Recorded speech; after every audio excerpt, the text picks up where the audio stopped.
Hey, my name is Matt Giordano, theyogimat.com, and founder of Chromatic Yoga. Today we're going to go over 3 questions that I get asked all the time when people are interested in taking a 200-hour training.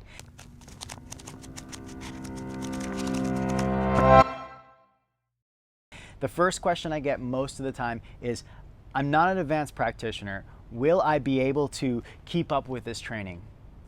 If you're taking my training, I can 100% say you do not have to be able to do a handstand or put your leg over your head or bind your arms in some funky position. That is not the purpose of teaching yoga, and I don't think it's the purpose for most people that are teaching yoga.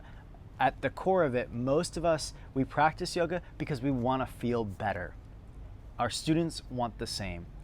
Maybe handstand or some advanced posture is the result of our physical practice, but that is definitely not the goal. In my 200-hour teacher trainings, my goal is 2 parts. 1, the body. 2, the mind. So the first part is becoming more aware of the physical body, and that is learning how to activate my muscles in order to move better, to feel better in my daily life. And the second part, the mind, which is our thoughts and our emotions, to become more clear and awake to what's going on inside this body of mine mentally and emotionally. What am I thinking? What am I feeling? Why am I acting the way I'm acting? And do I want to make different choices? So it's becoming more present, more awake.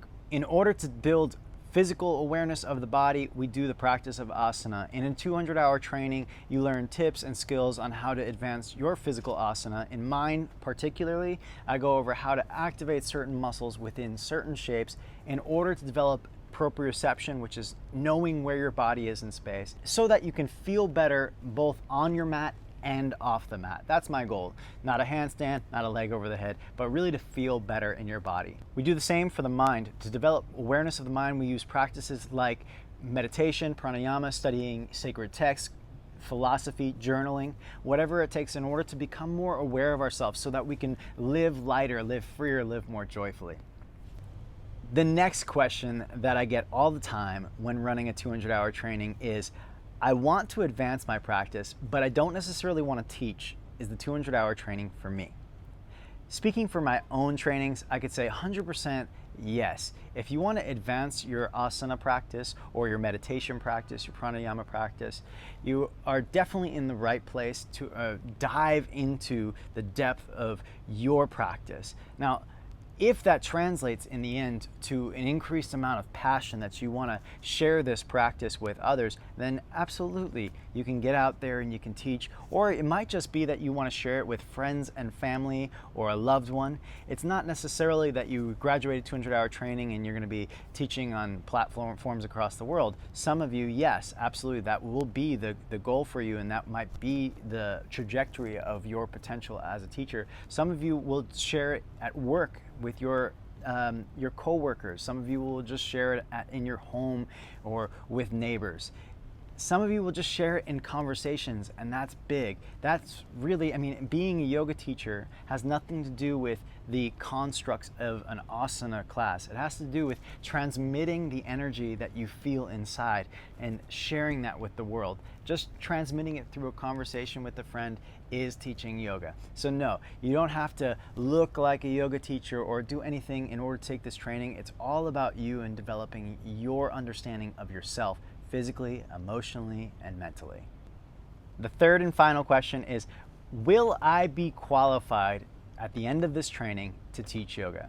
Yes, absolutely. You will be qualified to teach yoga. You'll also be certified through Yoga Alliance. Now, that's not necessarily the goal. The credentials isn't the goal, but I would say that the feeling of confidence to stand up in front of a room and share the practice that you're so passionate about and that you love, that is more the goal. I will give you the skills in order to do so, and step by step, you'll learn how to feel confident in yourself as you stand up in front of the class and string people through a series of poses that we call a sequence. It's a big task to do when we think about it as like a whole, but when we get into the training in that 200 hours, We take one step at a time, first learning how to say the postures, then we go through learning about each posture and how to string them together one by one, how to make a really good sequence, and then building the confidence to speak in front of people through practice and through specific tools that I use called the elements of voice. So will you be qualified? Not only will you be qualified, but you will also feel confident. And I think that's most important. My final and last piece of advice is, if you're looking for a 200-hour training, maybe it's not with me, but you're trying to find one, ultimately the most important thing is to be sure that you seek out a teacher that you really admire, that you trust, that you feel lit up by, that someone that gives you inspiration and motivates you or excites you into the best parts of yourself.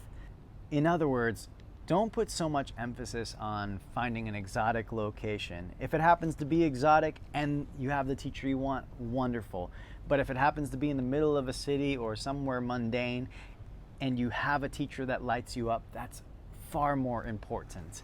Okay, so I highly recommend find your teacher and then figure out what trainings they have to offer. That will always steer you in the right direction.